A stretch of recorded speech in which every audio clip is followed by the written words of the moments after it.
giving you the real surrounding the Dallas Cowboys.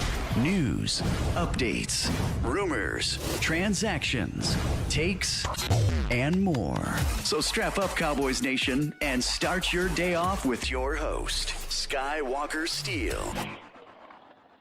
3, 2, 1. Here we go.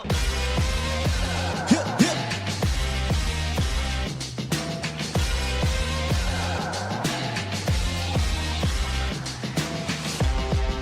Good morning, good people. Welcome to the Skywalker Morning Show. We're streaming live on YouTube, and of course, I am your host, Will Skywalker Steele. Boom! You know, Sam Cooke said, a change gonna come. Changes must be on the horizon, as they should, because Coach Shotty is talking about it, and we are going to talk about said changes today. Got some ideas, pull some ideas from others, and speculate on what they may be as the Cowboys get ready to take on the Green Bay Packers. And the Green Bay am I allowed to say his name now? It's Packer week. I mean, I'm allowed to say his name now without getting crucified. Or no, he's still Voldemort. Yeah, he's still. Okay. All right, he can still be Voldemort. However y'all want to do it, that's fine by me. Also, the injuries keep piling up on that offensive side of the ball. So, you know, that's also going to force some changes as well. I want to talk through what some of those changes could be with y'all as we, get this thing started today. Appreciate y'all for joining me, Bomb Squad. Bomb Squad! Y'all come through every morning and get me through this Cowboys season. It's already turned into therapy, and I don't want it to be therapy this early. Everybody's saying get the draft shows out and get the that. Also, though, talk to him real quick. Let's be nice. Yeah. Let's be nice. We don't have to go there. I mean, you're not wrong, but you didn't have to say it. I mean, good Lord. I mean, you're not wrong, but we didn't have to say it in week 3. Can we, just give me a few more. Give me some more time, man. Just give me some more time. I ain't ready. I ain't ready for all that. No, I don't get into the lab until the end of the season or after the season, for real. I'm trying to stay focused. But it's really, really hard to stay focused when you keep losing certain players. It's really, really hard to stay focused when your defense is out there just getting rocked. And that is why Shotty, who was pressed at the presser, brought up things are changing or are going to. Do you believe him? A lot of people don't. Call me naive. I believe. I do. So we're going to find out on Sunday. When you think about this, life has a funny way of not allowing you to ignore problems. Life has that funny, and honestly, it's not even funny because sometimes it hurts, right? Like it could be your health, it could be your job, it can be your house, leaky this, leaky that. It could be your car, for example. Y'all, we've all been there. The dashboard lights up like a Christmas tree. The engine light comes on. You're hearing some rattling. You hear the squeaks, on the car. But that is life telling you, hey, dog, you got to fix this. You got to change this. You could try to ignore it, and we've been there too. Turn the music up a little bit. This is what y'all be trying to do. I don't hear it. What's that?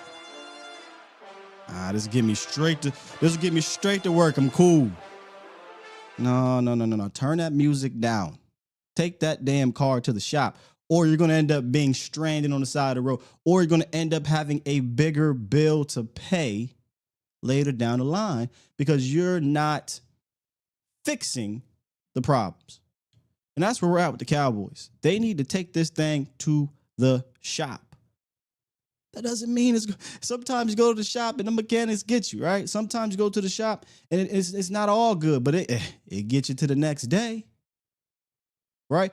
So the Cowboys are in that predicament right now, and one thing I don't want them to do, and hopefully, Shotty explaining this, is wait.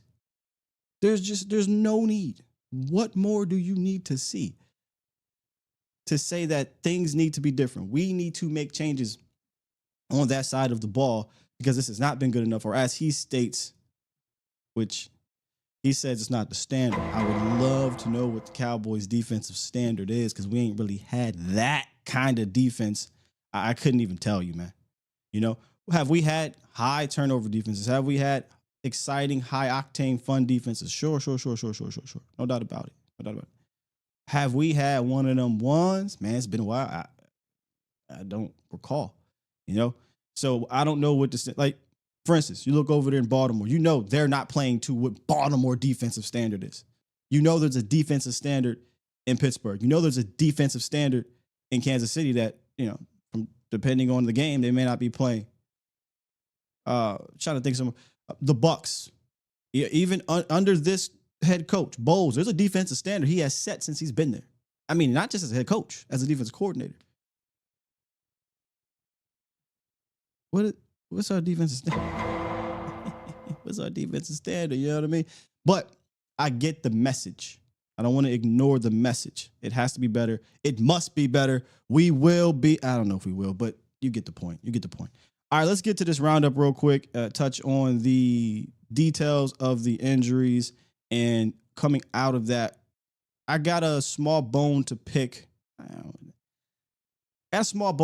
With the how and what happened with our guy, CD.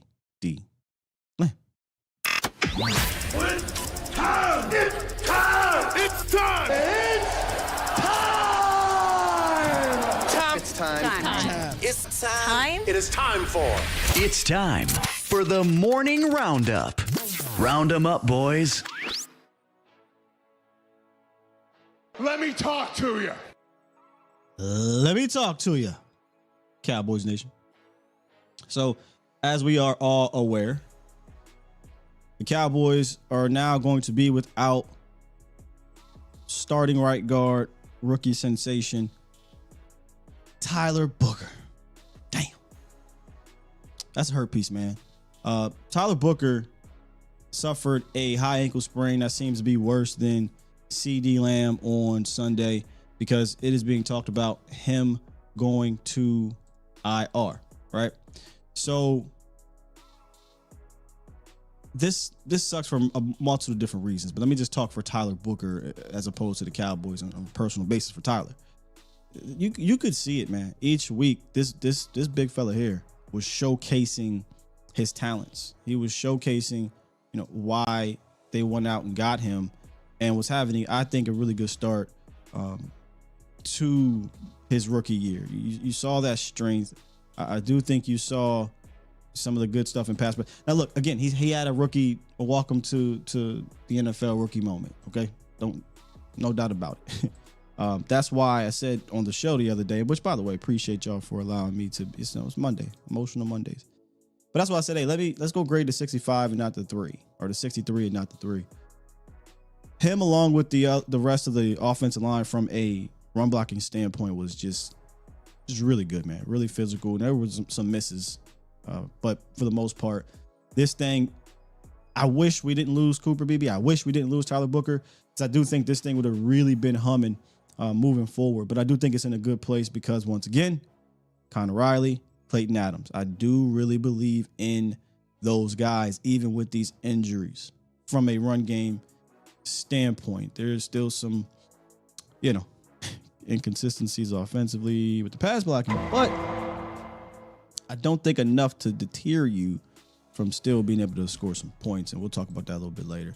But hate to see that for Tyler Booker. We're going to talk about not necessarily solutions, but what is next for the Cowboys at that position.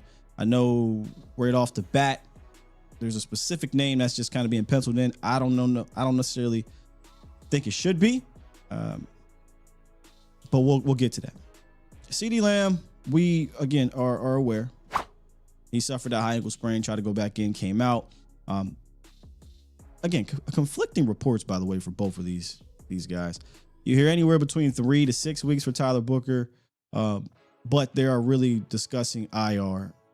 If it's a serious high ankle, I probably will put him on IR. You know, I'm not really trying to rush the kid back if it's not ready. I'm tired of rushing guys back. I got a gripe to pick with another player that probably rushing back anyway. CeeDee Lamb's different. CeeDee Lamb's seems more, if you can call it a mild high ankle sprain or a low level ankle sprain. I'm no doctor. I did stay at a Holiday Inn a long time ago. But this seems more so he could potentially be available prior to the 4 weeks, you know, that he has to miss. So they're not going to put him on IR. But I remember, Cowboys Nation, Dallas did something similar with Dak. Y'all have to correct me if I'm out on it, if I'm wrong on this. I want to say Dak ended up missing more than 4 games, though. The domino effect from that is they cut somebody, they try to get through the waiver wire, didn't work, yada, yada. I don't think the Cowboys are going to have to do that, especially if they put Booker on IR, and especially with practice squad. You know, you could call these guys up 3 different times. There's other people on the roster you could cut and be fine with, as opposed to getting rid of one of your picks, right? We're not going to go down memory lane. But if Lamb ends up missing more than 4 weeks, which it doesn't seem like that's the case, then you probably should put his ass on IR. So where do we go from here? That is the next topic of conversation. And or how did we get here? And before we get into the wide receiver room, you know, again, Mondays are for emotional reactions. Sometimes overreaction, sometimes we read and overreact. And I, you know, the space here I feel is safe. Cowboys Nation, by the way, please, if you enjoying the show so far, hit the like button, share this thing. Let's get everybody up in here. I feel like the space is safe to be able to have that reaction Monday without further review. But once you go back and you have the upon further review aspect of your week, if you are one of those, then you come back with some different opinions or some opinions that say, okay, yeah, that made sense, or that is what I kind of saw during the game. For CeeDee Lamb, my frustration coming out maybe differs from many in that running him to me made no sense. I said that Monday, but I said, let me be fair and let me do a little bit more of a deep dive into this situation. Now, normally for you guys, I would have visuals to kind of illustrate this even more. I didn't do that. I'm just talking through with y'all. So you just have to picture this. In fact, I'm lying. I do have somewhat of a visual that I'll bring up here. So let me preface this with running CeeDee Lamb. I get that. I totally understand running CeeDee Lamb. My gripe comes with the how and the why for this. How they ran CeeDee Lamb is one of my biggest gripes. I don't understand why they decided to do it in the manner they did when, historically speaking, it has not worked. And you might be saying, what the hell are you talking about, Sky? I wanted to go back and see. I went back and watched all of CeeDee Lamb's rushes, carries, whatever you want to call it. And from 2022 on, because that's the tape that's available, from 2022 to 2025. Every single last one of his rushes.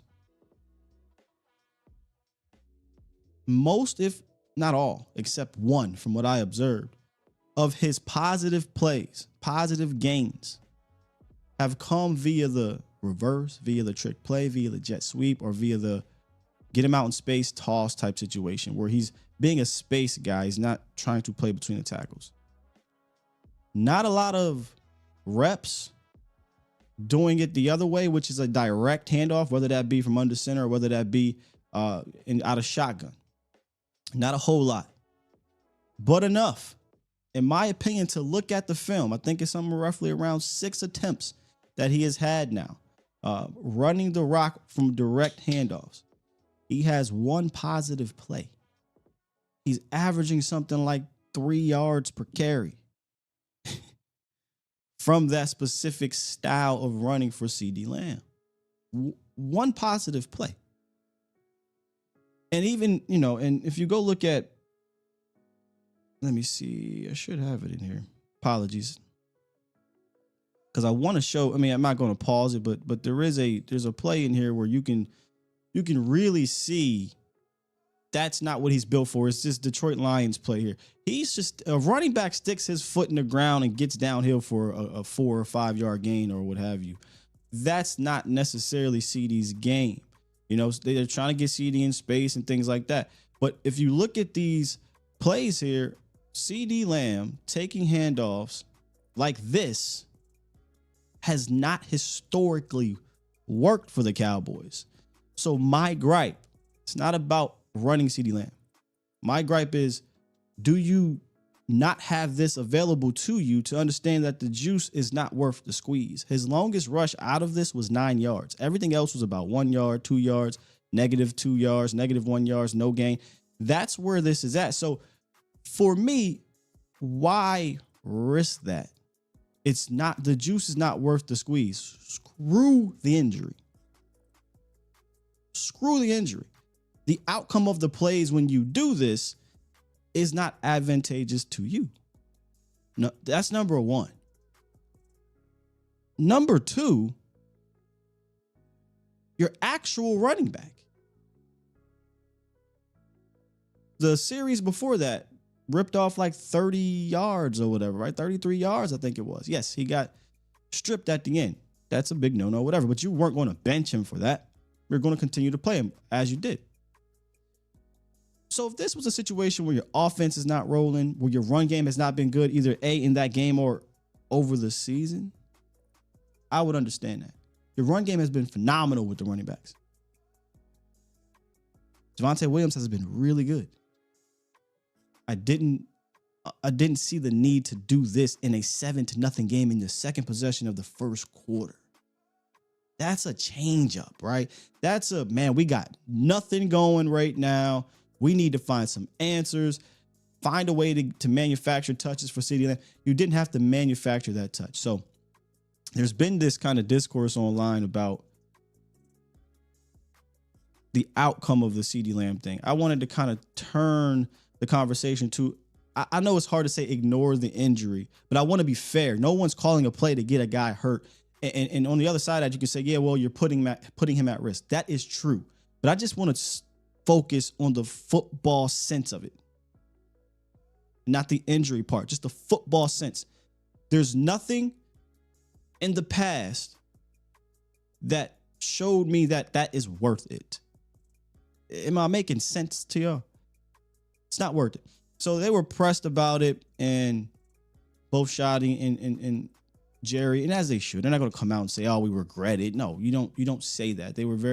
They stood on 10 toes that, yeah, we don't regret this. We're going to try to give him the ball, et cetera, et cetera. Fair enough.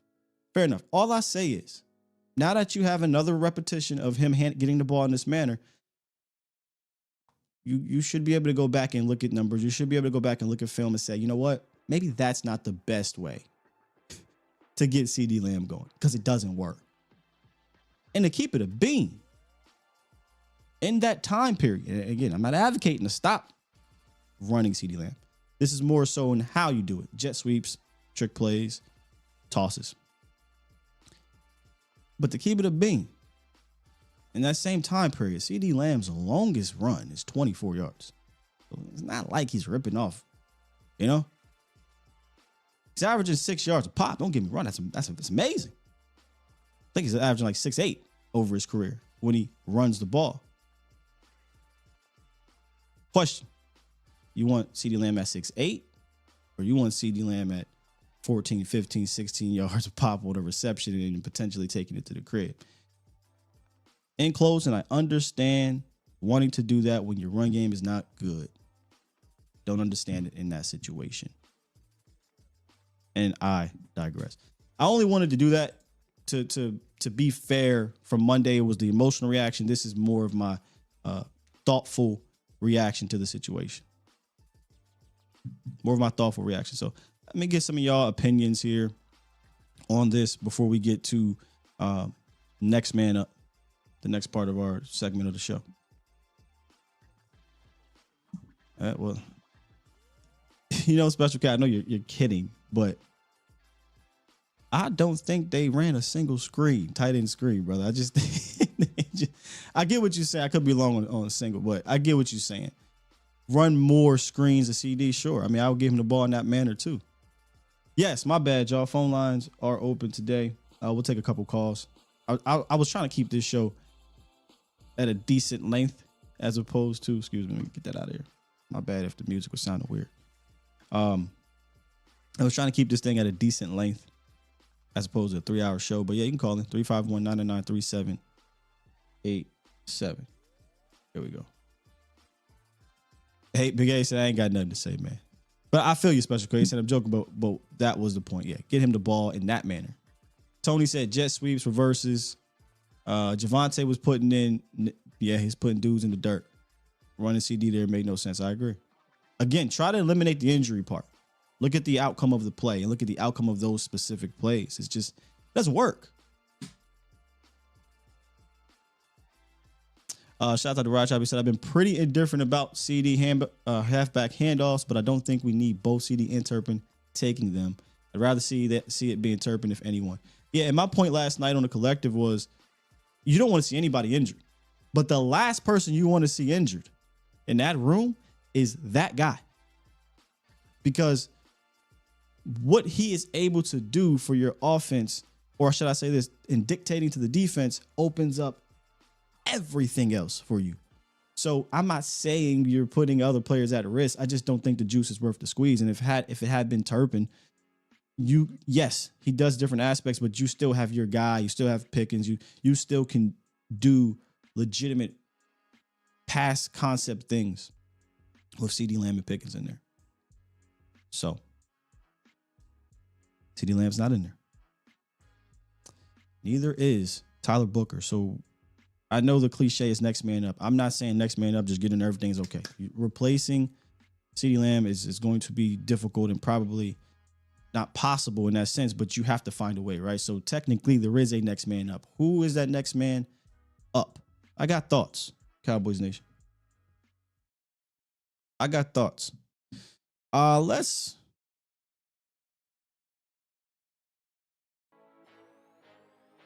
talk about them. So George Pickens is going to slide into wide receiver 1. That's going to happen. And while he's been there before in Pittsburgh, we all understand he's been there before.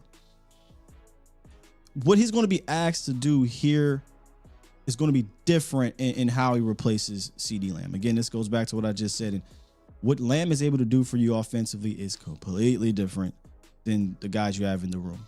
Both literally with his skills and the game plan and what defenses do. So I think replacing him isn't going to just be about the volume you get, because trust me, pick him up in fantasy, right? Not pick him up, but George Pickens fantasy just won't create one up because he's going to get the volume. But the how is what I'm more so talking about. I think how they utilize him to replace Lamb is going to be different than how they used Lamb. They're very different archetypes in their skill sets, in the route trees, and all of that. So I think Shotty and Dak are going to have to tailor this pass game around that specific aspect of George Pickens being wide receiver 1. Also, if you don't mind, Pick is going to have to, I feel like you're going to have to get at this with George Pickens each week, right? Got to get out of his head. Got to get out of his head, because there's going to be times, GP, where it's going to be frustrating that, hey, man, they're bracketing you or dubbing you or you ain't getting the rock right away. But we've seen that with CD, and CD has had to learn to keep pushing, because at the end of the game, you're going to see the 10, 12, 13, 15 targets. So just keep pushing through. What I don't want is GP to lose his head, because that happened a little bit now in 2 out of 3 games. It didn't necessarily cost you a penalty or a domino effect of a turnover per se. Actually, he did drop the ball. I don't know if he was in his head right there at that point in time, but he did drop the goddamn ball. But he got to get out of his head is what I'm getting at. So the Cowboys are down to 4 healthy wide receivers on the active 53. They'll likely call up 1 or 2 wide receivers. Mingo is on his way, but not this week. So we're talking about what we're going to do this week. Trayshawn Holden, Jalen Brooks. I feel like one of these two are getting called up. And if I had to take a guess, I think it's going to be Jalen Brooks. And I know that does not excite anyone. But Jalen Brooks, again, has played in these games. He has that special teams thing going for him. That seems to matter to these guys. I'm not saying it shouldn't either, by the way. I think we all want to see Trayshawn Holden, though. Trayshawn Holden has to prove he can be where he needs to be, has to prove he can do special teams, has to prove these things. You know, because that's what Shotty is saying, right? Hey, you got to make sure you're doing X, Y, Z in practices and whatnot. And if he does that, come on, let's just go. What do you got to lose? It's kind of how I look at it. But if I had to guess, I think it'll be Jalen Brooks. Maybe even both, but I definitely think it'll be Jalen Brooks. But that's really just replacing not CeeDee Lamb to me. That's just replacing the actual position that you lose. Replacing CeeDee Lamb, literally who you put in that spot or who do you put in Pickens' spot? I think it should be Flo. I don't think you should change up anything between, when I say anything, I mean from a depth standpoint, between Turpin and Tolbert. I don't think you should. I think you need that to be Flo, because I feel like without a CeeDee Lamb, without a legitimate number 2 lightning rod, because you're not using Jaden Blue or he's not ready, I need more explosion. I need more juice out on that field, and that ain't Tolbert, ladies and gentlemen. In fact, instead of increasing the snaps, I think his snaps should be closer to what it was in Philly, like 20-something snaps. Not 70, but granted, I get it. Lamb went out, so I get that. I don't think they're going to do it, but I would love if they did say, okay, Pickens 1, Ryan 2, and we're going to keep the same hierarchy that we had in this offense. It was Lamb, Pickens, Turpin. That's how we rolled it. So this time it'd be Lamb, Flournoy, Turpin, and then you throw in wherever you want to throw in Tolbert. But and he had a better game. I'm not trying to poo-poo on him, but you get my point. I need more juice, and the juice ain't Tolbert. The juice is Ryan Flournoy. And between Trayshawn Holden and Brooks, yes, it'd be nice to have those guys come up and play. I don't know that that's going to be the case anyway. I think those guys will be called up to do.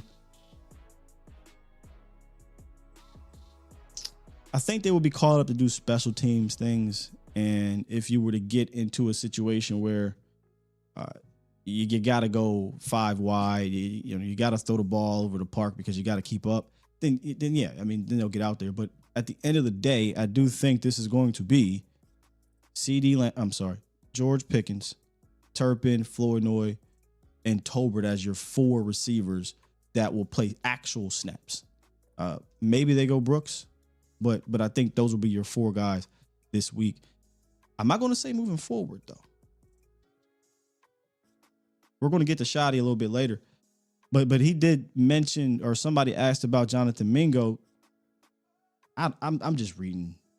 I don't even call it read between the lines. The tone in which he mentioned and talked about Jonathan Mingo, because who's going to be available after week 4. So after this week, he's available to come back or what have you.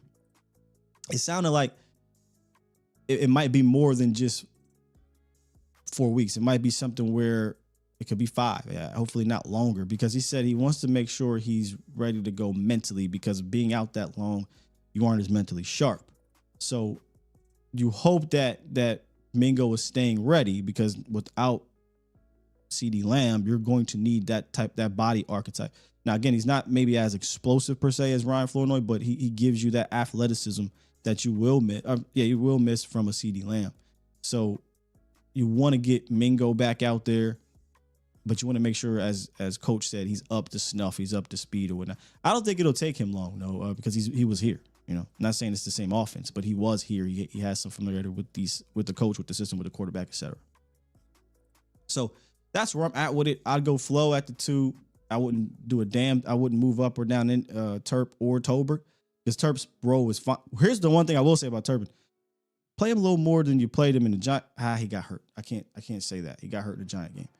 But he only played like 20-something snaps in the Eagles game too. I think we got to live between Eagles and Chicago. about 50 snaps in Chicago, about 20 something in Philly. I want 30, 45, 35, 40, somewhere around there. I would like to see an increase there, especially with CeeDee Lamb out. But there's options. It's going to be difficult to replace him. I don't have any expectations, but this is where your coaching is going to come in. I'm very intrigued to see how he adjusts as opposed to his predecessors, who, Lamb was out last year, later in the season with Cooper Rush. This is going to be different. Lamb was going to be out early in the season with Dak, with a modern offense and an actual run game. So can you still get by? May not be as explosive as you were. You may have to alter what you do. You may have to become, especially with this defense. Now we're talking about the pass game, but you may have to be, I hate to say it, but keep away, bog down the clock, run the ball type situation. That's just where we're at with this defense. And without a CeeDee Lamb. With the CeeDee Lamb, yeah, you can continue to run your offense as you do, because you won the time of possession by 5-6 minutes? And still got one.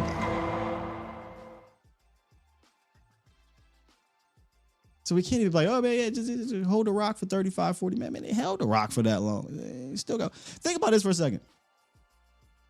You won the time possession by 6 minutes roughly? You won the time possession by what is in NFL terms a pretty good amount. And lost by 17 points. Because your defense gives up touchdowns like that. But also losing or winning the time of possession by 5-6 minutes, all while the opposing offense won on a damn near 10-minute drive. You know how insane that is? To still win the time of possession by that much when you gave up the longest drive of the season until Monday Night Football came. Longest drive in years, and you still won. That's great. That's actually an indictment on the defense, by the way. That's an indictment on the defense. But I'm sure we'll talk about that. But that's kind of crazy to me. That's kind of crazy. Next man up, offensive line. So, no Tyler Booker. Right away, the original thought process is, TJ Bass. He's been here. He's filled in before. I totally understand that. And it very well may be TJ Bass. However, call it bias, call it what you want. I was a fan of Nate Thomas when he was drafted. I appreciated that they redshirted him to get him in better position to succeed in year 2. And I think you saw that come into fruition in the offseason. I thought he was going to be a guard in this league. He worked on a lot of things to where you saw him improve as a tackle. He was a bigger, slower footed tackle out of college, but he could play it. More of a right tackle, right? Solari gets his hands on him, and he's doing guard tackle things, and that's fine. 6'5", 335, he's 100% has a guard mentality built and can play it. But then he came into the season or off season and was looking very good at tackle, or very good, grading on the scale here. I'm not saying this dude's all pro or pro born, but yes, there was improvement there. So he's kind of been that backup tackle, and TJ Bass is looked at as the backup guard. But here's where it gets tricky to me. Here's why I would actually go with Thomas. Number one, I think he's the better player. That's just number one, and play the better player. But it's even more nuanced than that. Because Cooper Beebe got hurt, that affects the depth at center. And who is your third string center? TJ Bass. Who was your emergency fourth string center? Tyler Booker. Cooper Beebe out. Tyler Booker out. TJ Bass fulfilling the center and backup center spot. I'm sorry, not TJ Bass. Not TJ Bass. I'm sorry about that. Hoffman. Brock Hoffman is filling the center spot. And now TJ Bass being the guard, you don't really have a legitimate backup center that's been here taking snaps with Dak and things like that. Bass is that guy. So do you want to now be down to Will Fries or whoever it was you just signed? Some Dakota Shipley? Nah, brother. So not only would I play the best guy, which I think is Nate Thomas, but you also keep depth at a very important position, that is center. And I just think Nate embodies what you want at that position from a Clayton Adams, Connor Riley run scheme. I don't think you lose the physical power aspect of this scheme. And being that he's a dancing bear of a tackle, both in college and then obviously in preseason and whatnot, I think he has the feet to be able to pass protect as well. Now there's going to be a different ask in the phone booth as opposed to being out in space, but I'd live with that. So give me Nate Thomas. And then the last reason as to why, while your center depth is taking a hit, your guard depth is taking a hit if you put TJ Bass in there, your tackle depth doesn't necessarily take that hit because you have an experienced swing tackle in Hakeem Adeniji, who got called up last week, who looked pretty solid in camp as well. Again, no camp, but he has that experience.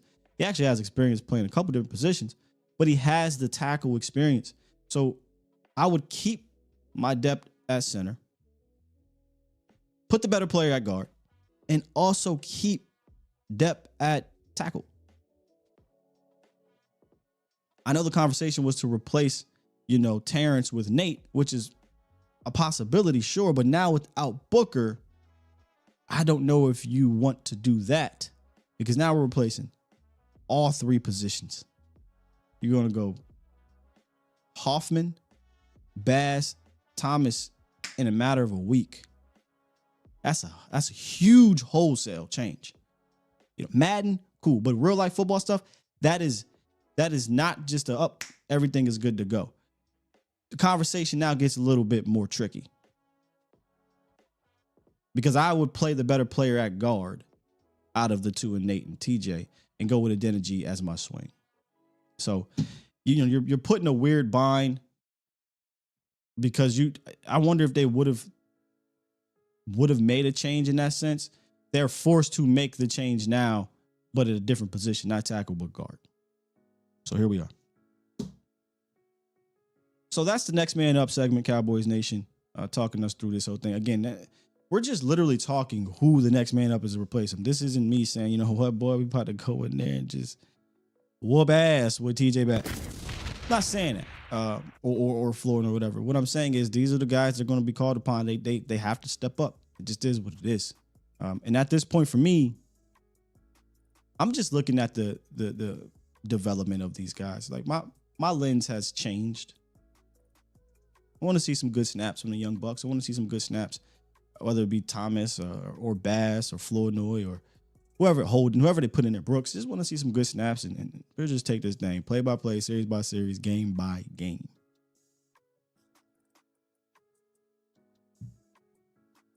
Because this week tough. Look, man. Usually I come on here. Hey, this is the team we play. We're gonna break it down. What you want me to say? You know what I'm saying?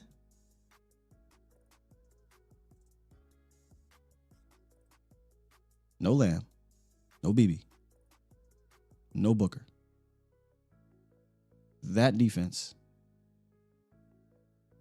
is about to get another team who's struggling on offense.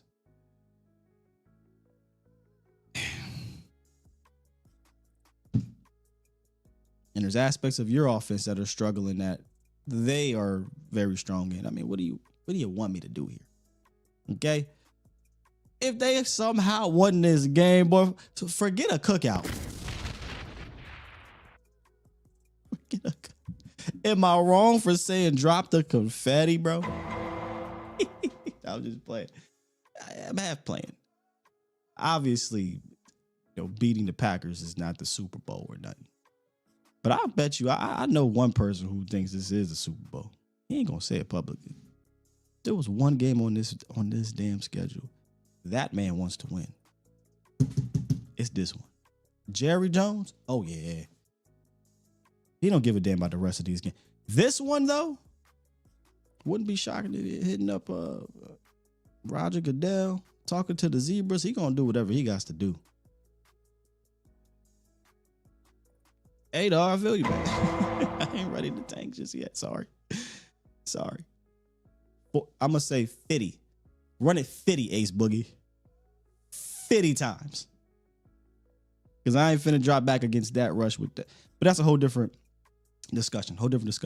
Before we get to what Shotty talked about, and I'll be quick with that one, because shouts out to my guy J.O. He had some good, I don't say banter, but good discussion on what he would do to make the changes on that side of the ball. But before that, I want to talk to y'all about sleeper, ladies and gentlemen. My picks are Friday. I know we struggling with the picks, kind of, sort of. Some things are out of my hands. This defense is bad, injuries happen, what have you. But you don't always got to take my advice on who to pick. We just having a little fun with it. You can just head right over, download the app, and make your own.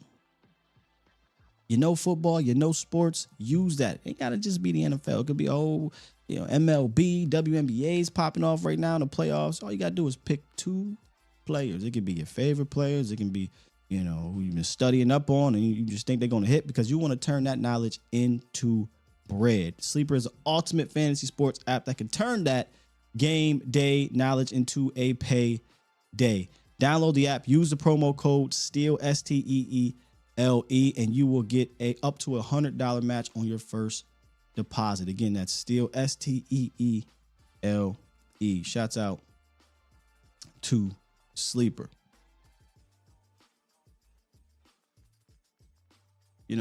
Shotty, I always want to listen to what Shotty says. It's a little different now than it was in years past, because as a coordinator, I think low-key Shotty was sneaked. I think sometimes Shotty was sneak dissing as a coordinator. But you would have to really pull out, you would really have to thread it. And I appreciated it, because I'm like, ain't no way. That man is watching what's happening out there offensively and just like, yeah, I'm cool with this. Especially when he already hinted that this is how he wants to do things. But now Shotty has to be a little bit more guarded. And you see him kind of fighting that. Because he'll say some things that he probably doesn't want to say publicly. Like, as a fan, I love that you have just told me that you are going to be making some changes, both schematically and personnel-wise, defensively, and in your operation, really. I love that. Don't think you need to let the opponents know that. Let them think they're about to just walk into the same thing, but will it matter? Not. I'm just saying. You see Shotty trying to, because he will come out and say, well, I'm not going to tell you X, Y, Z, but he'll tell us other details. So Shotty spoke, and he got detailed about, that's the thing I love about him. He got detailed about football stuff, about eyes and discipline and what you're seeing and things like that. That's the aspect of Shotty I do love when I'm listening to him speak. It's the football nerd in me. He was asked about the defensive woes. He was asked about, excuse me, are you going to make any changes? So let's take a little bit, listen to this. I'm sorry. And kind of, I don't want to say break this down, but just kind of talk about it. Hold up. 1 second, Shotty. Let me bring you in there. Floor is yours, sir. And, defense is all about all 11 guys. And, you could go through each play of the film and point out different things. And Dre, unfortunately, they've moved the coordinator speaking to Thursday, so Flus won't speak until Thursday. And boy, he might be lucky they moved it to Thursday, because back in the day, last year and previous years, the coordinators were Mondays. So right off of a loss. Why'd you do that? Right off, you ain't got no time to think. Straight up, you ain't barely watched the film. The was you thinking, sir? Now it's Thursdays. All right, let me run you back, Shotty. different things. And, defense is all about all 11 guys. And, Sure. you know, you could go through each play of the film and point out different things. And that's kind of what we talked about with our guys during the team meeting. You know, I went through it and I said, you know, at the end of the day, we did not offensively have enough explosives. Give them credit. They kept a lid on us. You know, I think we had 6.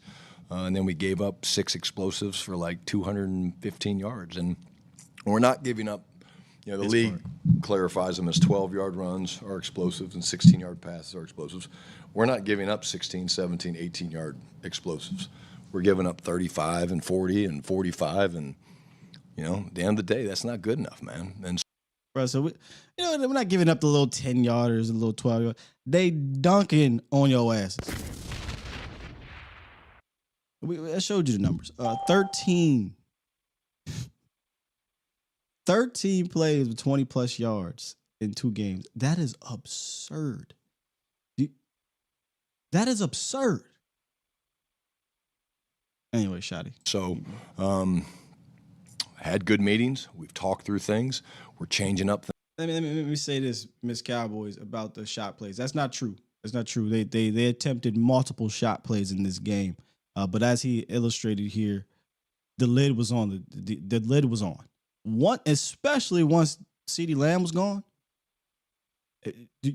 there was an aspect of what you wanted to do offensively that became tougher, but you still were in position to score more points. But as opposed to the shot plays, they tried. They just weren't allowing you to have it. Things.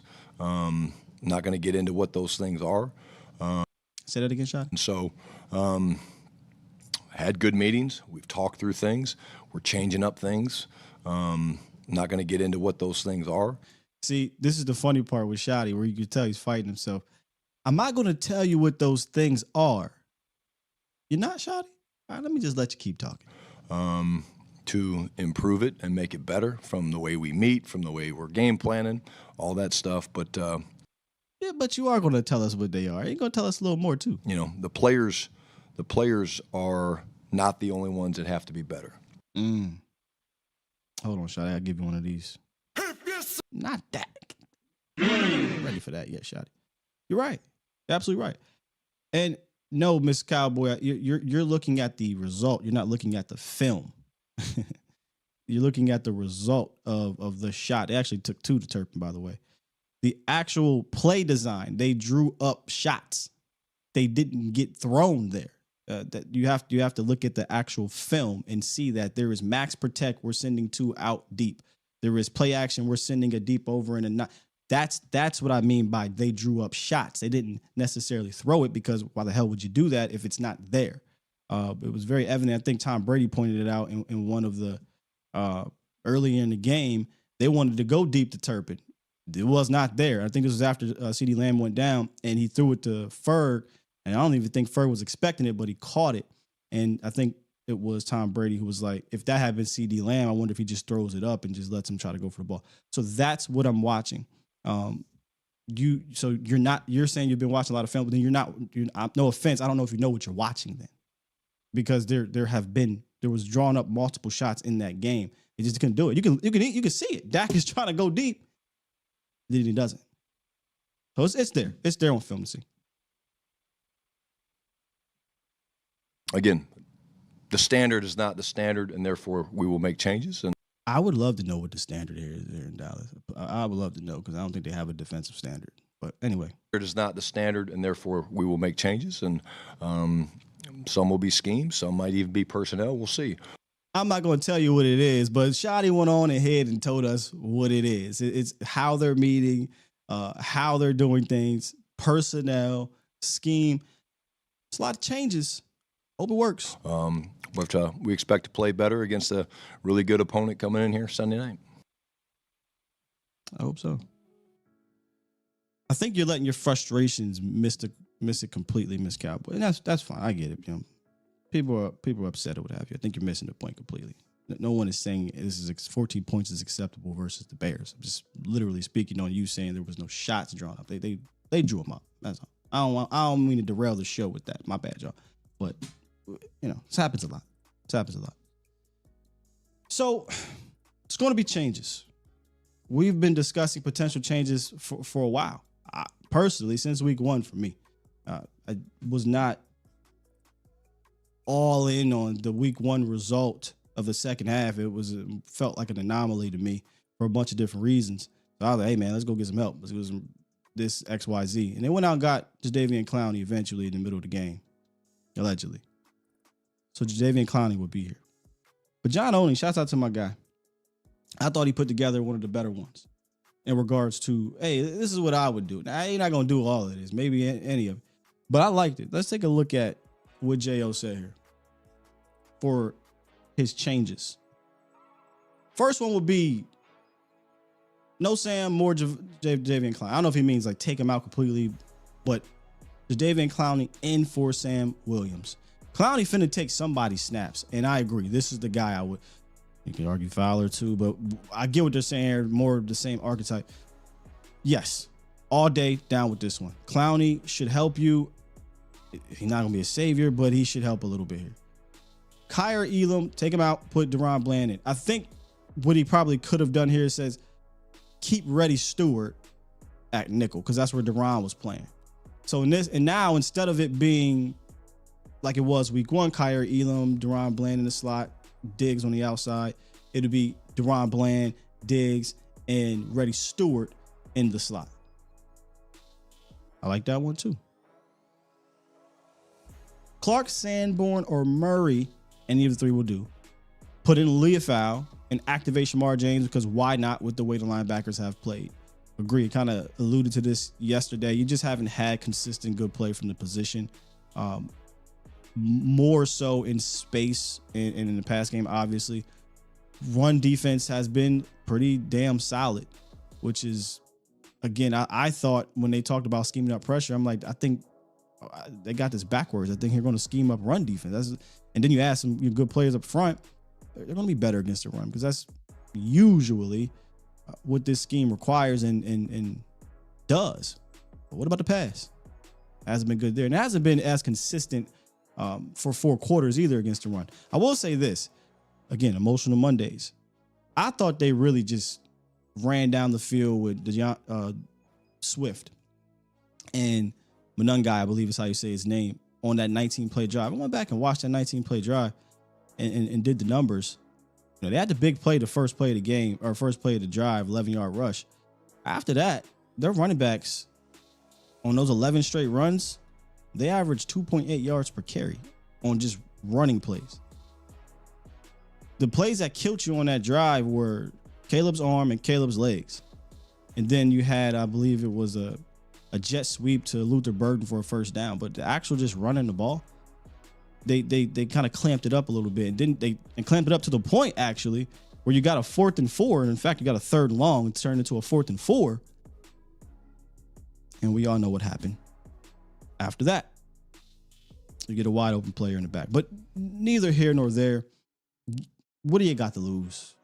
Getting Leofau, who you're going to have to deal with. You're just going to have to deal with it, with him jumping and just guessing wrong. He did it in the game. He did it on that 11-yard play. He just went rogue, or I don't know what he was doing. He just fired up field, abandoned the D-gap. And activate Shamar James is what he says, because, again, why not?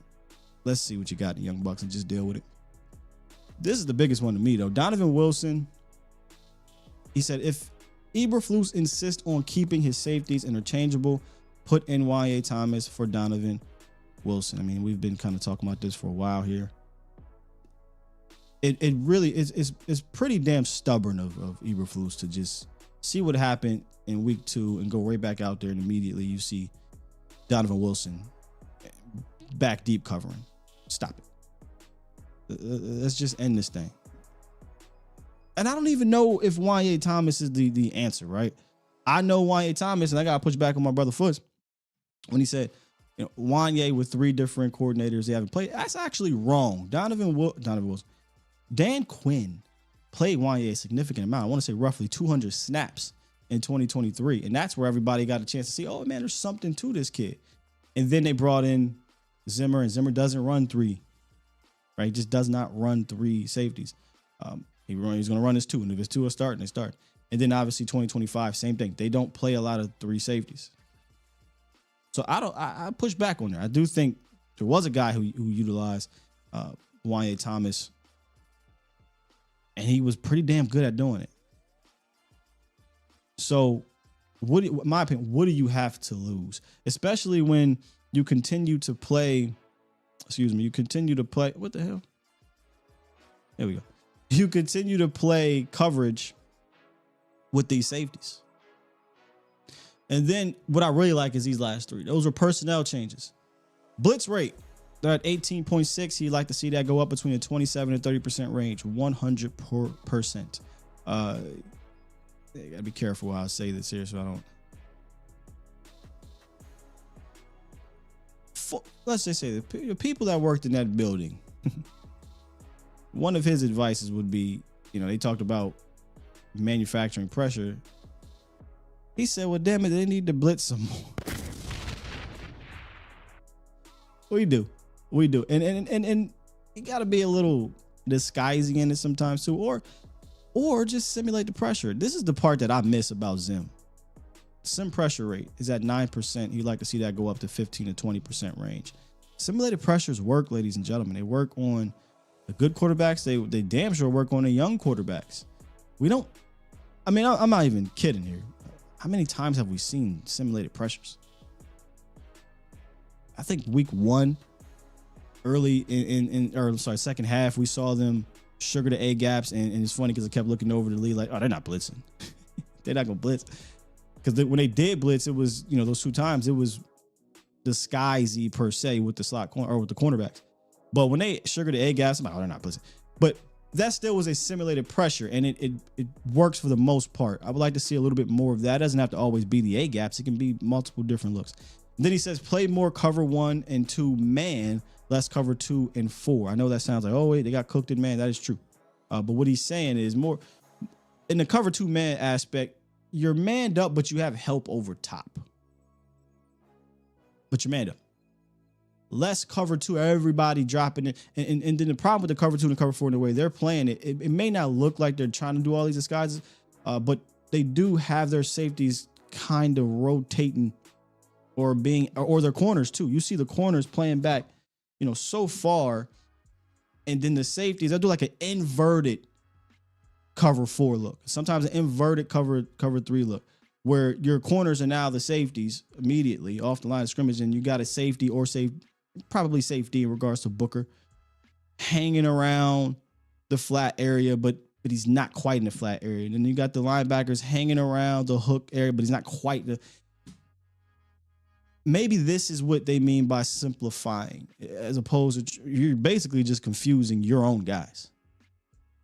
You're confusing your own guys, which shouldn't be that confusing to me.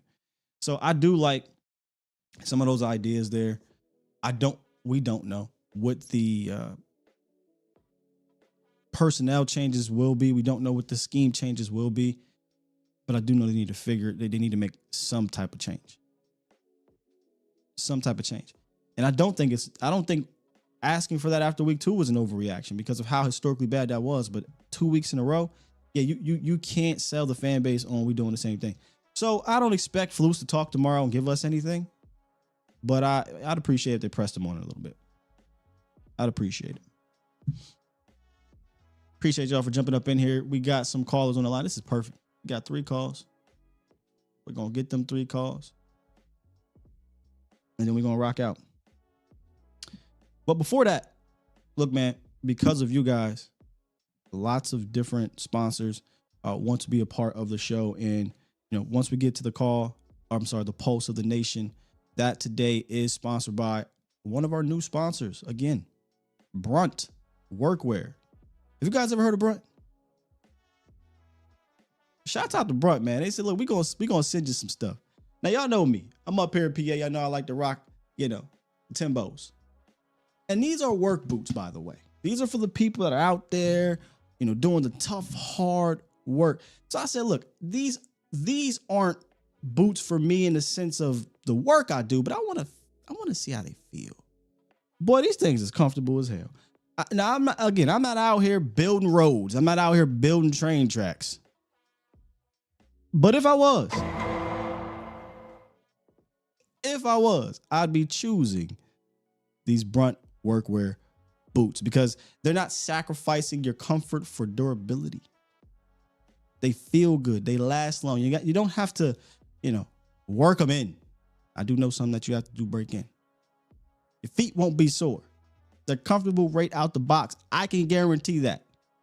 Put them bad boys on, almost forgot and walked up out of here thinking they was a Timbo, you know what I'm saying?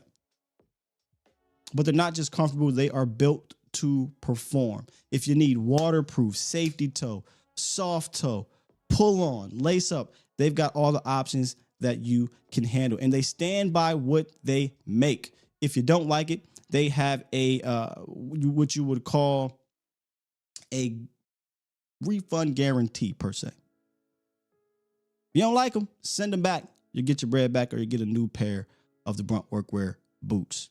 I don't know any other brand that's doing that. So Brunt, who was tired of these workwear brands coming out cutting corners, you work too hard. Y'all work way too hard. Those out here doing this specific type of work to be uncomfortable. Brunt got you covered. Right now, limited time offer.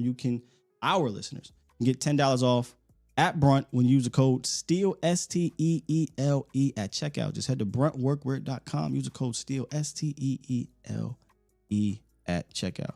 Hey, they got other stuff too. Got hats, beanies, all types of stuff for those who's doing that grunt work out there. This for y'all. All right, here we go. Let's get to the phone lines and talk to Show Enough. Welcome to the show, man. Steel. What's up, all bro? the way from Georgetown, South Carolina. And what's good? SC in the building. Yes, sir.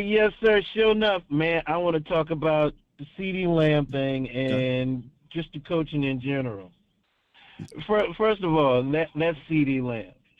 They can get him the ball anywhere on the field, just scheme it up and just lining him up in the backfield and, picking a hole. I don't think that's his thing. Get him on a jet sweep or something, I know you can get hurt at any time on any play, but yeah. When I saw him in the backfield, I was like, oh, here we go. I knew it was a bad thing on the way. And then coaching. I mean, that's what they're there to do, to coach.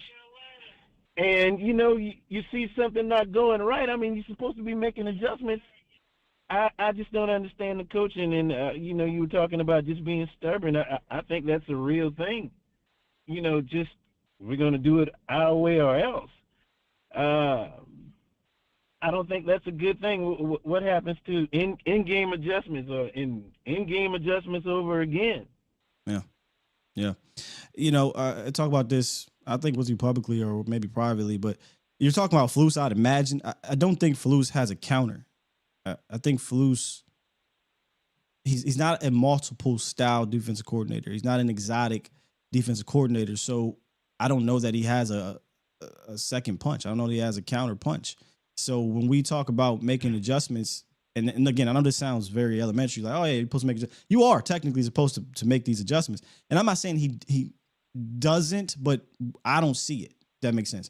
If the adjustment, though, was early in the game and try to play a little bit more man, okay, I'll give you that. But for me, it would have been more so personnel because he doesn't have a scheme that allows you to be versatile. So I would have made some personnel changes, and they did at the end of that game. They were bringing in Y.A. Thomas. We'll see if they'll stick to it. Yeah, well, hopefully, because number 6 up top, he just looking like he's looking in the backfield, and that's it. That touchdown to the tight end, I think that was on number 6. Oh yeah, he got worked off the line. He got worked off the line. That's all that was. I think it was Komet hit him with a shimmy outside and right back up, and he just got cooked. He got filleted, cooked, microwave, whatever you want to call it, man. That's all I got to say, man. I just want you to have a great day, bro. Thank you, brother. Appreciate the call. Show enough. Yes, sir. We go from SC to Philly. G, what's up with you, man?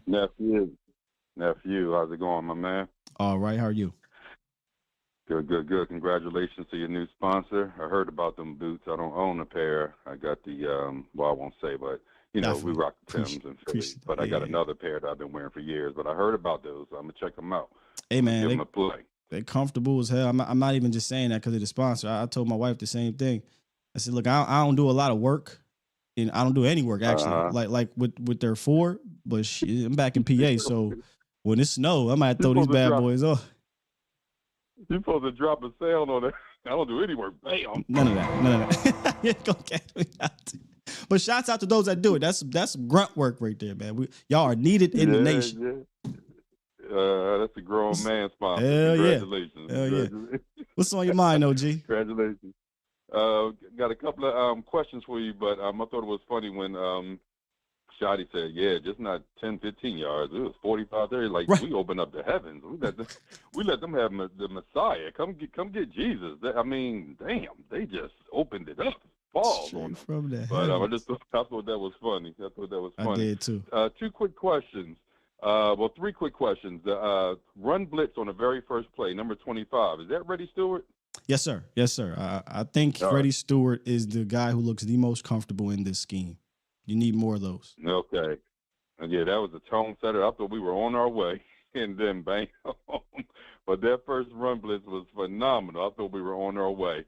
But 2 quick questions. Did we know that Javonte Blue is it an attention span? Jaden. Slow, and I'm not trying to be, I'm not trying to be funny or anything. Does he have some, issues with learning, or is it more of a, I'm entitled type thing? Did they know that before the draft? Did that come up, once we drafted him? And your Good boy, questions. Brumman, did we know that he had some mental, I don't want to play in the league issues Oh, prior who? to being drafted? Or did that come after he got the check? Oh, who's Brubman? Who's Brubman? Brumman, Mozzie. Brumman from the 4th floor, 5th floor, Mozzie. I know you called him Brubman. Yeah, that's Brumman. Okay, so 2 players. I'll start with Jay Blue. There were. I'm not saying there were mental issues of does he not understand or things like that, but there were some things of he had attitude issues at Texas. Okay. He had attitude issues. Okay. I don't know that that's the problem here though. I do think there is from my understanding, at least early in the process, I don't know now, he had not been picking up the playbook. So I think they really lean on these guys in that backfield to their trust is what I'm getting at. And I don't know that they trust him. I joked around on Monday. I don't care if you got to tell him right out the huddle what to do. You need his skill set. And that's just me kind of being an emotional fan at that point. Me kind of chilling out a little bit. Look, I get it. If the kid's not ready and you don't trust him, he can get your quarterback killed, or he can be in the wrong place, or he can result in this and that. You can't put him out there if you don't trust him. But damn it. On the job training. I'm finding some goddamn on way to what do you trust him to do? And let's do that. Exactly. You know what I mean? What do you trust him to do? Hey, we just finna run a goddamn duo. I need you to either hit the C or B. I'm going to toss it to you. We're going to run a screen. Can you return a kick? Yeah. I ain't asking you to go out there and play 45 snaps. But can you give me 10? Right. Can you give me 10? Right. You're talking about explosives, and we're not getting explosives, so let's see. Yeah. So that's what I just don't think they trust him right now. And to be fair to them, they told Mozzie, hey, we need to see more consistency. And once we see that, you'll play. They saw more consistency in practice, and he played. But to your Mozzie point, and that's something that I think we always struggle with as media. I'm not a media scout, but I'm just speaking on media scouts. I never pretend to be draft guy. I always lean towards my draft people, and then obviously use my own eyes and ears to form an opinion. But I ain't draft guy. But the problem with being a media scout is you don't have access to the conversations behind the scenes with the teachers, to the conversations with the trainers, to the conversations with the position coach. Sometimes these things may leak when there's a super bad character guy, a la Boss Man Fat, right? That was obvious. Same thing with Sam Williams. The red flags were obvious ones, legal ones, things like that. But the other ones, the ones you don't know, what is his mental state? Things like we don't know. We just go off of what we see. So I didn't know that there was a look, man. Let's just be real. I didn't know there was a mental aspect to Mozzie's game that would potentially be an issue in the league. Because not my words, Mozzie said it's all up in his head. And, that's what Mozzie said. So no, I did not know that coming out. I'm not sure if they did because they obviously took him in the first round. You know what I mean? They took him in the first round, and didn't he win a championship or something? He was playing well, on the athletic freak list. So exactly. The videos of him going up the stairs and all that stuff. Yeah. I mean, I'm like, man. Yeah, one more question. Did you hear Romo, the very first Packers game when Micah got his first sack? No, Romo dropped a bar. He said Micah was running. He said Micah was running quiet. When he was tracking down the quarterback, I forgot who did they play the first game? It was Goff. Who? Goff. It was Lions. It was Goff.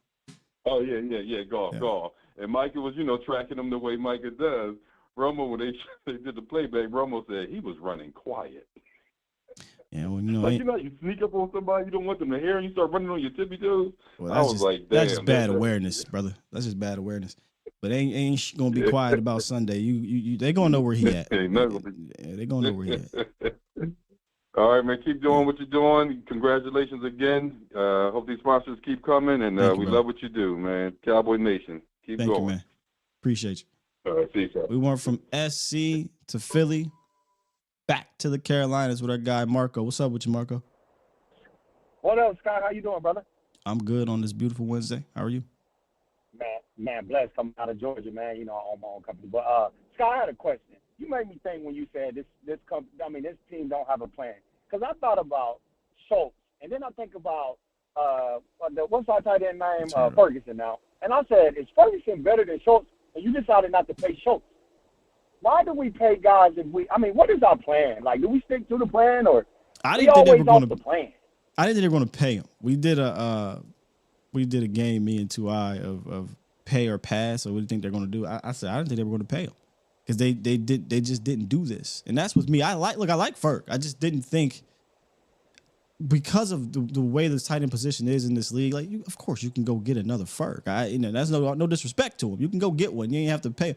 So I was a little shocked when they did. I'm like, okay, I do think he's going to have a big year. I just thought he would want to have a bigger year and then go get paid.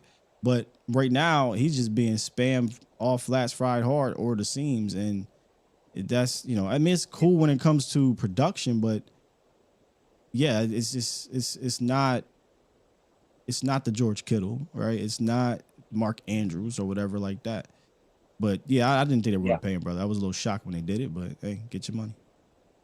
Hey, Scott, you made me laugh when you say that the dude asked that does Jaden understand the plays? Well, it's obvious they don't care if you understand the plays because the damn safeties don't understand the plays, and they still playing. Hold on now. Wait a minute, goddamn it. Wait a minute, because I didn't think about that. What's the difference, Scott? That's a fucking fantastic question. Hold up. I might have to pass that along to John. Hey, John, ask Shotty. You know what? Never mind. That's a good question. I don't know that they came out and publicly said he don't know the plays. I'm just telling you what I was told at the end of camp or in camp or what have you about the plays. I don't think they said it publicly, but damn it, you're right. If that's the case, he don't know the plays. But what the hell we got? Well, the defense don't know the damn plays. I can pick you 10 guys on the damn defense that don't know the plays, and you worried about a running back not knowing the plays? You try to run CD, and CD was going the other way. That just looks so stupid, man. It looks so stupid. It hurts to be a Cowboy fan. I'll just be honest with you, bro. Like, my dad made me a Cowboy fan, my mom and dad, bro. It just hurts to be a fan of these dudes, bro. It's a toxic relationship. One that, we can willingly get out of it, but we are loyal. I don't want to say to a fault, but we are loyal because we diehards and whatnot. And I don't know nothing else. I've never been a bandwagon fan. I don't know I can't do it. It just don't feel right to me. But it's one of those situations where you ain't tied to the squad, man. But we willingly put ourselves through this for the love of the game, for the love of the game. Hey, Scott, I got one more point. Hey, believe it or not, we'll be drafting this tackle. We'll be drafting the Get the tackle hell in the out top of here. I 50. don't want to hear that. I hate to tell you that, Scott. I hate to tell you that, Scott, but we're drafting No. that. I believe in Nate. I I'm sorry, brother. believe in Nate Thomas, please, Lord. Hey, Scott, here go another guy we overpaid. Still, why are we paying guys that we know this? They look like they can turn the corner, but they never do. Like, it's embarrassing, man.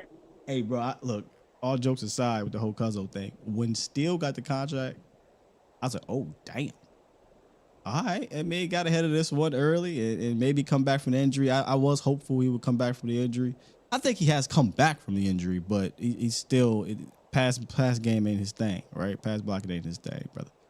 But yeah, Man, he getting ran back into the quarterback. But Scott, I appreciate you, brother. Always good. Thank you for letting me talk on your show every time we call in, bro. Be blessed, man. Thank you.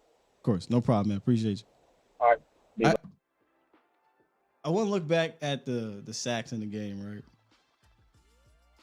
I mean, you couldn't script it any better from a Hollywood standpoint in how the sacks happen. I keep saying it because it's true in how these dudes are losing. When I say dudes, I mean Guyton and Steele. And we've already had this conversation. You're going to replace somebody, it ain't going to be Tyler. You're not going to replace Tyler Guyton.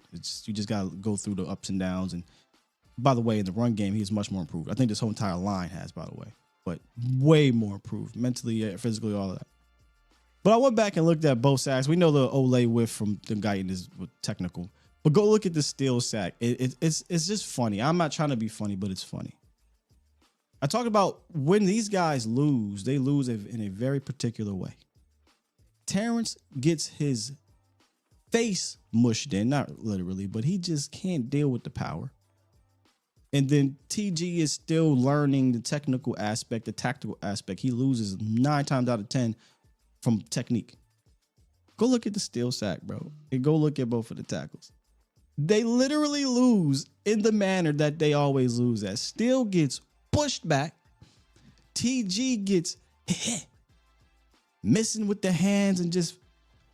But the difference is TG had the running back to chip on his side, and it saved the play. Still didn't have no help. I don't know if it was going to matter, but still didn't have no help on his side. So one of them two was finna get home, but they lost in the manner that's how they lose. It's just like, boy, I mean, peanut butter, no jelly, cereal, no milk, Kool-Aid, no sugar, ham, no burger. So when we talk about, next man up, there was legitimate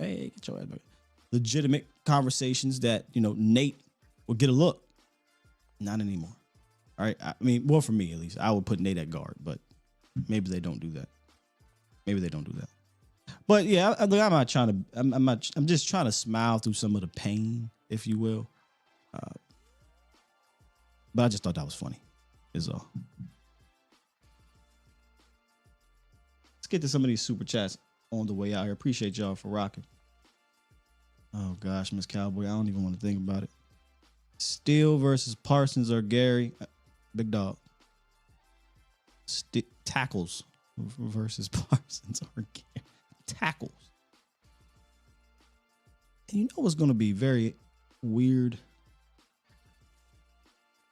If you go look at the playoff game, Terrence did a good job against Rashawn Gary, which is weird. I have no confidence that he will on Sunday. None. And here's why. They had no change up over there. Preston Smith was done.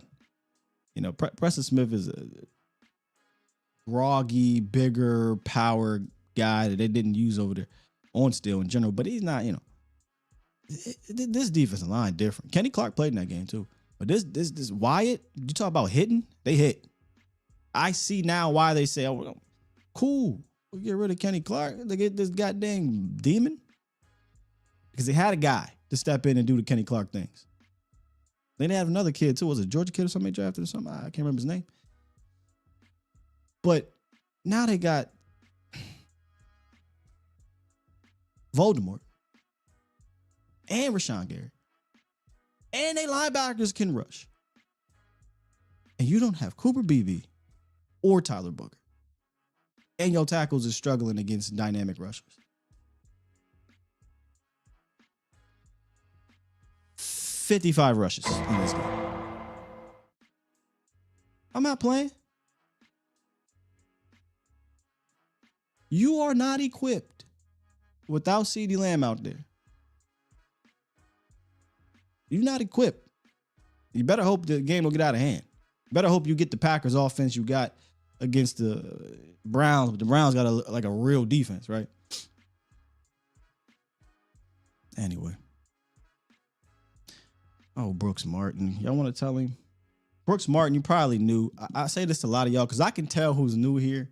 Shouts out to the Bomb Squad, by the way. Bomb Squad!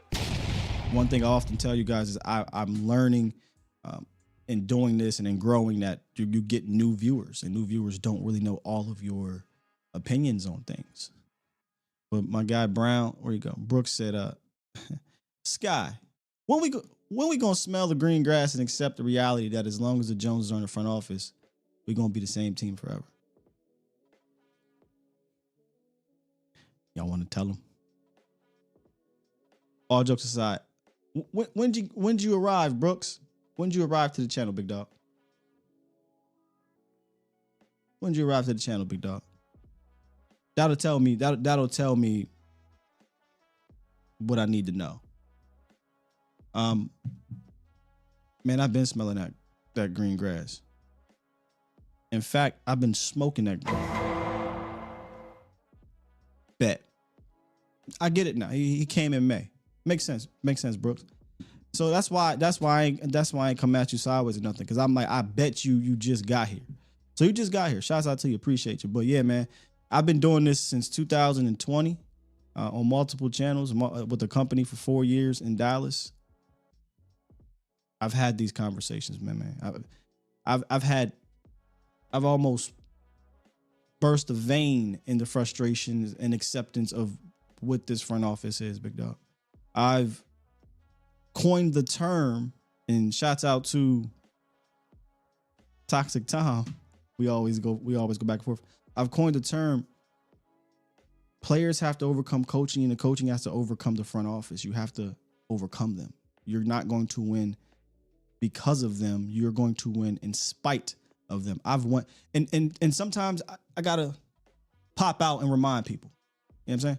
Sometimes I gotta pop out with that same energy that I've had for 5 years doing this and remind people, oh, it ain't sweet on the front office on this end. It ain't sweet. They get theirs routinely. But I live week to week during the season. If I allowed them or the conversation to be about the front office every single week, I wouldn't have y'all in here. You know? I love the game of football too. I love breaking down the game of football. I love breaking down my Cowboys. But you're not wrong in the front office situation, even during the season. I just don't talk about them every single day during the season unless you guys talk about it. Then I'll engage. So, you know, appreciate you being here. Kind of an orientation for those that are new. My bad if you've been around and you've heard me say these things, but I have to remember sometimes people don't know how you feel about certain things. So sometimes you got to reiterate that. You got to reiterate it. But the Bomb Squad know what's up. The Bomb Squad know what's up. Let's get to these supers. Make sure I don't miss any. Did we end it today? What's the day? I think we good, but sometimes it be. Let me make sure. Sometimes it be tripping. I don't know if this was today or not because YouTube be tripping, but Cowboy P, this might have been yesterday, but Cowboy P said, Blue is the last thing we need to worry about. This defense got, or Monday, this defense got Mike Nolan defense looking way better. Cornerbacks, linebackers, safety play is got off. Actually, that was Monday because I remember I came out and said, don't forget the pass rush. Don't forget the pass rush. I remember having that conversation. I mean, I wouldn't say Blue's the last thing. Cowboy P, I do, you know, I would like to have him involved here, but yeah, you're Your main issue is defense, ladies and gentlemen. Yes, the offense has things they have to clean up as well. Don't get me wrong. And I think mainly, if I had to keep it a buck, are we in overtime? We in overtime. I think mainly that is protecting the rock. I mean, you've literally given up points in scoring position, either in the red zone or damn near 2 out of the 3 games. Sanders fumble, goal line. Javonte, we're at the 25, stripped. Pickens, right in your hand, big dog. We in scoring position. Drop pick. And then at the end of the game, I don't know what that getting cute shit was, throwing the rock twice on third. Just run the damn ball on the 1 yard line. Run the ball. Get touch. Now, the game is likely over, but as I said, I think it was Mel, that goes on the resume, though. And then the very next drive, the backup throws a pick. So you're in scoring position. Don't turn the ball over. Don't turn the ball over. One more thing before we go. I didn't get a chance to touch on this yesterday. Before I do this, I just want to get the temperature of the room here. Where you guys at on the abandonment of the run game? I thought that was a big discourse coming out of that game. A lot of people felt the run game was abandoned. And then obviously seeing that Jay Will only got 10 carries, which again, looking at it from our tunnel vision, right? In the vacuum, you're like, oh, what the hell? I got thoughts, but I'm just curious on the fans or the bomb squad, really. Did you feel they abandoned the run game? Did you feel they abandoned the run game? Because when I went back and looked at the context of the situation, I did not feel that. And then this was going to be my unpopular opinion on the collective yesterday. Let me tell you why. My frustration with what happened with the run game was more so to do with the damn defense. If we go and look at the ratio, run pass ratio, it was damn near 50-50 in that third quarter. It might have been 55, 45. It was damn near about 50-50. You had like 20 some passes and you had roughly 20 rushes at that time because they ain't really run the ball much after that. 10-point game. 2nd and 5. Your left tackle Olays. 3rd and 15. That's pretty much it's a dead series. What you don't expect is for the very next possession for your defense to give up a 10-minute drive. So when you look at what happened here, Dallas gets the ball, 3rd quarter. Punt the ball. They've been doing that. In fact, the Bears have been actually scoring fast on your ass. They weren't even taking long. But this particular drive, they took the entirety of the 3rd quarter, and you got the ball back in the 4th quarter, down 17. Mind you, you still were 50-50, roughly. But now you're down 17. So I don't think there was a legitimate, they abandoned the run game. What I think happened was you are down 17 points in the 4th quarter with the defense that has showed you can't get a stop. And now you're not just playing against the defense, you're playing against the clock. And with that said, they still ran the ball to Javonte Williams, but it got negated by a call, a holding call. What happens 2 plays later? What happened 2 plays later? George Pickens drops the ball for an interception. Probably run the ball possibly to Javonte again. He had 2 touches on the drive. But let me separate it. One more separate it. So I don't think they abandoned the running game. I think game script got out of hand, and now you're battling against the time and against a defense that can't stop a nosebleed. So you have to score, but you also have to score and leave yourself with time. Then they get the ball back with 8 minutes, roughly, I think it was. And at that point, guys, you're down 17 with 8 minutes. You know what Chicago is saying? Please run. Please. I don't care if you're getting 7 yards a pop with Javonte Williams in the fourth quarter, down 17 with 8 minutes. Run the ball. By all means, do it. By the time you maybe score, there's going to be 2 minutes left on the clock. Game over. So I don't agree with they abandoned it. I think what happened was your defense forced your hand, number one. What I will say, though, I don't need to see 9 carries to Miles Sanders. I don't need that. So I will agree with, instead of 9 to Miles, give 7 of those to Jay Will at that point in time. Look, I want a 1-2 punch. Miles ain't it. I want it to be Jaden Blue. Apparently, he ain't it right now. It's still early in the season.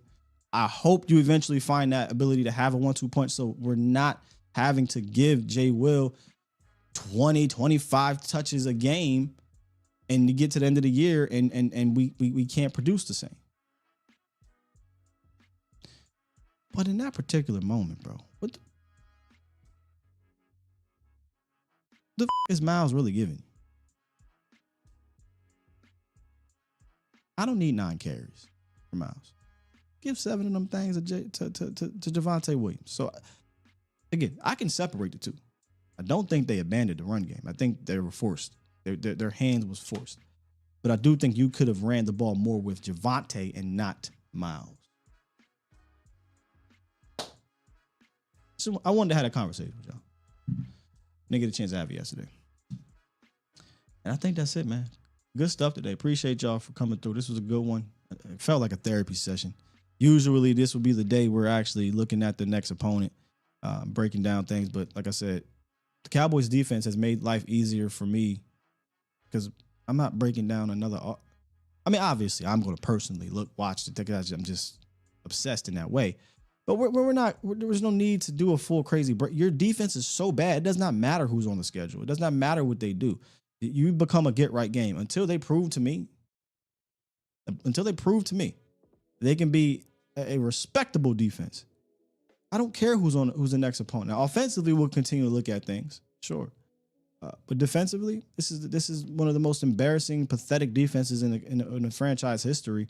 And until they give me a reason to actually look into the next opponent's offense of matchups and this and that, I'm not doing it. So quit asking. Ain't that what Nick Saban said? Then give me no reason to, because we don't run up against bad quarterbacks. We don't run up against bad offensive lines. We don't run up against mediocre receiver, and they've all done whatever the hell they wanted to do. So give me a reason, bro. Give me a reason. Thank you, Brooks. Appreciate it. With that said, I'm gonna go ahead and press this dang on button and get up out of here. Push the goddamn button. Y'all have been amazing today.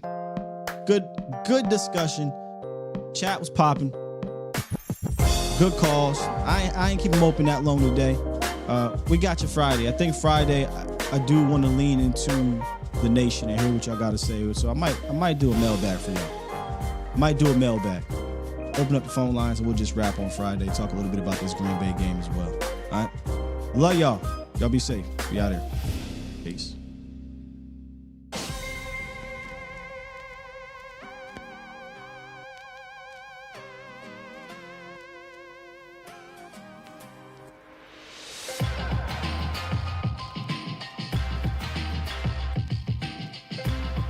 All sponsor links are in the description. If you out here doing that work, go hit up Brunt. If you're trying to make a couple of dollars off of fantasy, make sure I hit up Sleeper.